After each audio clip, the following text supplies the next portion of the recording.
He didn't even get the name of our coalition right, Ma Teng complained.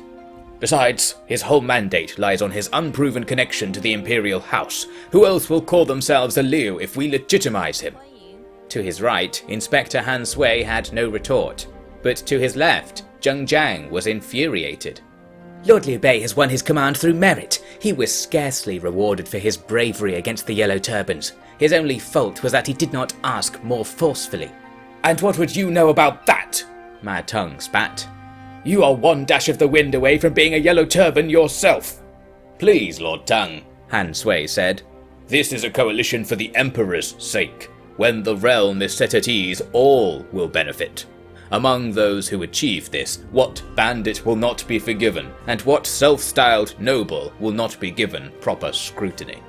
Liu Bei dominates the Central Plains, while you and I dominate the northwestern provinces. If the traitor Dong's attention is divided thus, how will our cause be stopped? Taking these words into consideration, Ma Teng was forced to admit that the military situation was begging for Liu Bei's intervention, even if his motives were questionable. As such, an agreement was made. Liu Bei became the fourth partner in the coalition to restore the emperor. Overjoyed at the news, Liu Bei posted messages informing the people of this development all across the caretakership. Some shared in their lord's joy. Others sulked as they realized that the constant tithing of food was not going to end, as Liu Bei had promised here and there across his realm. In truth, Liu Bei did not even remember saying such things. The only dividend from this deal went to Liu Bei himself. Zheng Jiang sent him 10 cartloads of treasures as a welcome gift. Liu Bei could not help but feel his fortunes were soaring, and no more could he deny Queen Zheng's request to take a stand against a northern governor, Han Fu, who had dared accept rank from the false prime minister. Han Fu's fiefs were in Ji province, and just so happened to border Zheng Jiang's autonomous region. Hearing of Liu Bei's jubilant mood, Kong Rong arrived to deposit a similar request. He alleged that one Lady Yijian Li Ting, a wealthy dowager from Hedong Commandery, had threatened to send soldiers to extort his merchants up and down the Yellow River. What is it that twists the minds of those who rise to prominence so easily? Is it as simple as wealth? Liu Bei asked. It is the age of her wealth, my lord, Kong Rong replied. One's clan must be experienced in handling financial matters before businesses and public money may be entrusted to them. It would be better if her mining enterprise was placed in my care as steward, lest any more funds be used for nefarious means. Liu Bei apparently took great satisfaction in that answer, remarking quickly how the Liu clan knew this better than any other house. He sent orders for Zhao Yun to provide Kong Rong with any aid required in the seizing of Lady Yijian's poisoned assets. All this was happening in the calm of midwinter. Xiahou Dun's soldiers were disappointed that when they arrived on the southern bank of the Yangtze River in the south, it was not the mild respite they had imagined. Indeed, their destination, Jianye, was the most northern of the so-called Southlands. Beyond the Yangtze were the hot and humid outer reaches of the empire, where geography and history converged to give the people an everlasting spirit of independence. It had long been considered a backwater to those living in the northern cities, good only for its tributes in rice and fish. Jianye was the edge of the real empire in days gone by, and the last stop where you could find a deep-rooted family like the Liu clan. Find them Xiahou Dun did. Atop farmlands encased in snow, Liu Yao had assembled an army just outside the city. Xiahou Dun forged a trail forwards alone. During his trip from Chen, he had ruminated too long on the last words of his recent enemies, and now his mood for combat was muddled. "Lord Liu Yao," he called out before the opposing army, "now that the imperial caretaker has made his intentions clear to the world, will you not cast aside the traitor Dong and resume your good standing within the empire?" "General, I have my obligations," came the reply. "You'll see all these people killed for the sake of your fleeting obligations?" Xiahou Dun asked, but there was no response this time. He returned to his own army. but Liu Yao's men pursued him closely. Xiahou Dun did not look back at them. Ahead of him, Jian Yong was hurriedly drawing up the army into a battle line. Once Xiahou Dun was confident in what he saw, he reeled around, raised his spear, and cut a sudden path through Liu Yao's troops. A warrior named Xue Li tried to stop him, and lasted some 20 bouts in combat, albeit never coming close to landing a blow. Xiahou Dun grew tired of the exchange, and slew Xue Li with a single strike. By this time, Liu Yao's cavalry vanguard had reached Xiahou Dun's army, and crashed into a wall of heavy shields and spears. The horses slammed down any men who tried to flee, but bayed and skittered away from those who stood still. The latter group numbered enough that the horsemen were stripped of their momentum and were briefly routed. No sooner had they withdrawn than did the main body of Jian Ye troops arrive. Now the cost of noble obligations would be paid in earnest. Xiahou Dun sat on his horse, far out from the battle, surrounded by enemies, and peered at by Liu Yao's officials, strategists and camp followers now arriving from the rear. The body of another general lay on the ground beside his horse. No one else dared approach him. Xiahou Dun's good eye was closed, and his spear hung loose at his thigh. Which side would I be on, had my family not been scattered by the times, he thought. Here or there, riding or walking. It's true what they say. Then what makes the difference between bond and bind? Such deadly whims abound. Yet the web of what is necessary is greater than that. To even consider its entirety is to cross heaven. In the fray, who has time for that? His musings complete, Xiahou Dun came to a conclusion. He raised his spear and charged into the scattering enemy ranks once more. Nearby, the battle between the armies was giving out. Everyone involved was wounded, and many were dead. Liu Yao himself had been stabbed 3 times, but rode on across the back of Xiahou Dun's lines. Zhang Ba, the rearguard commander, had already been bested. In the presence of their lord, the Jian Ye troops fought on through the exhaustion and pain, pushing the count of those killed further. In turn, the clearing battlefield made it easy to see how Xiahou Dun was slashing this way and that, toppling banners and routing entire companies of soldiers. This reversed the spirits of his men, and now it was the invaders surging forwards, finally chasing Liu Yao and his troops from the field. Zhang Ba pursued Liu Yao some distance, but returned empty-handed. Xiahou Dun, though, returned to camp later that day with 2 sacks of collected heads. Most were Liu Yao's military advisors, their missing bodies vouching for their lack of experience. The sport had clearly satisfied him, for he let all the foot soldiers who surrendered live. This great battle had almost destroyed Xiahou Dun's army, but Liu Yao had it worse. With his army crushed and his cause overturned, he disappeared into the mountains to the south. The next day, Xiahou Dun entered Jian Ye. Of the 2,000 men he had sailed down the Yangtze, less than 800 remained, scarcely enough to man the city districts. Xiahou Dun went to great lengths to mark their passing, holding a feast for the whole city, supplied from his army's own reserve.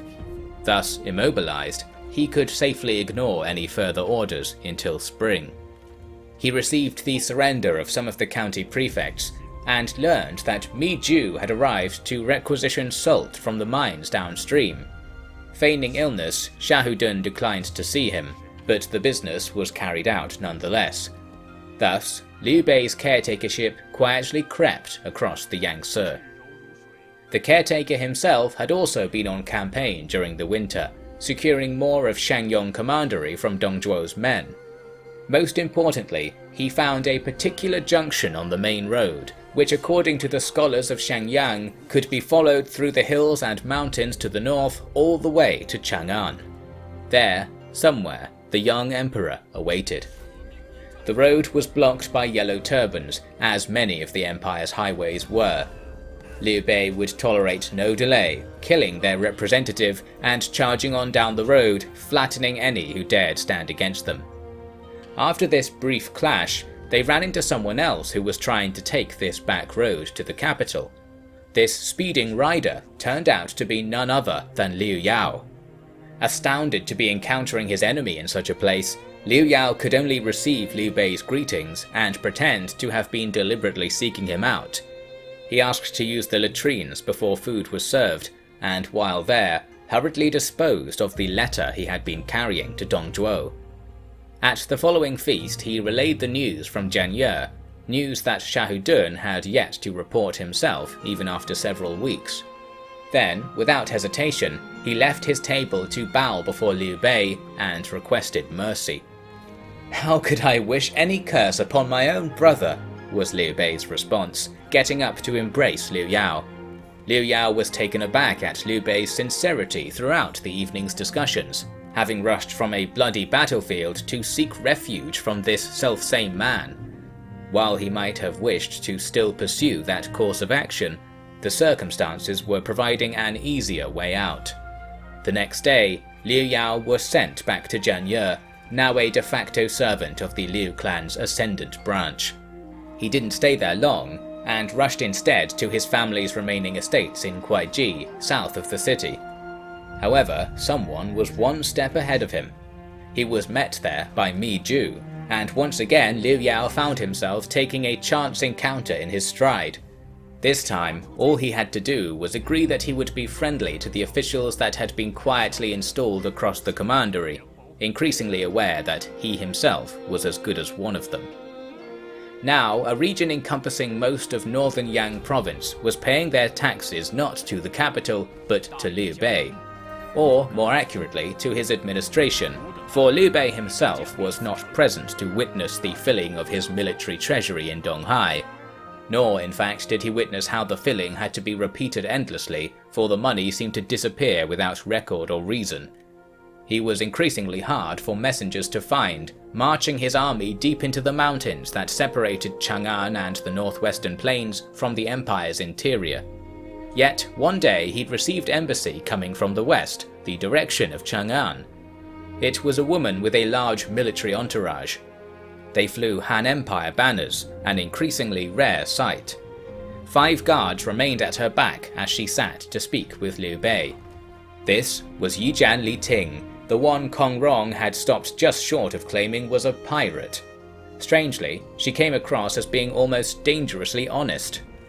"I wish to seek the aid of Prime Minister Dong," she claimed, not noticing brows furrowing around her. "I have been raided and harried by his servant Kong Rong. Surely something is amiss. However, the Prime Minister was not present at court. I believe the rogues Ma Teng, Han Sui, and that extorter Zheng Jiang have put armies in the field against him. Now I am sure that my lands are lost, and I seek only to see them once more before I turn my fate over to the Yellow River." There was silence. Then Liu Bei began to laugh. The room followed suit, leaving only Yijian Li Ting teary-eyed and low. "My lady, you truly do not fear death," Liu Bei said. "I am amazed you have not heard. Criminals who side with the traitor Dongzhuo are being executed across the land, and the people are being freed. To go to him now and find him absent is the tale of our age. With no leader, we wander listless. Once the Emperor's voice is heard again, we shall be like flowers turning towards the sun." "So, that is it," Yijian Li Ting said, suddenly revealing a smile. "Then you really are Imperial Caretaker Lord Liu Bei. In such a place as this, I had thought you to be bandits making an act to levy supplies from the villages. However, since you are truly the hero that all have heard of and long to meet, I can be honest with you. Inspector Kong Rong has been sending troops disguised as merchants to— "Hey!" Zhang Fei interrupted. "We let you in here in good faith, and even put up with you slandering loyal men. Now you're gonna speak ill of Kong Rong, descendant of Kong Fuzi. If you lack it, I should teach you the fear of death." "My lady, speak no foul words. Speak of friendship and loyalty to the Han. That is what we must hear," Guan Yu advised. Seeing her mistake, Yijian Li Ting dropped her charges against Kong Rong and soon returned to Hedong with some of Liu Bei's officials. To Kong Rong's private dismay, Hedong was declared rescued and under his lord's protection. he joined the long list of ambitious men that were seeing chances to vault the old order slip away. Indeed, calm winds fill only the largest sails. Ears were put to the ground across the empire as all strove to learn what future Liu Bei's expedition to Chang'an would bring. This expedition was nearing its destination. Liu Bei's army had made short work of the meagre force defending Chang'an's surrounding counties, and in the summer of the year 194 came down onto the plains and set eyes upon Chang'an. Its walls were newly finished and gleamed brightly on the horizon. Inside, trapped in a prison of lacquerwood and silk, was Emperor Shan. In person, just a 13-year-old boy named Liu Xue. Now his supposed kin of a branch 10 generations distant from the royal line blocked the highways and felled the hunting forests to provide for his siege works. Liu Bei was willing to give his whole army to take the city, and with its high walls and veteran troops, that may indeed have been the price. But news arrived from the scouts. Dong Zhuo himself was marching at a rapid pace right toward them. "If we attack the walls now, there is no knowing what will happen," Guan Yu said. "Just get me inside. I'll find the emperor and get him out in one piece. If I fail, you can have my head," Zhang Fei pledged.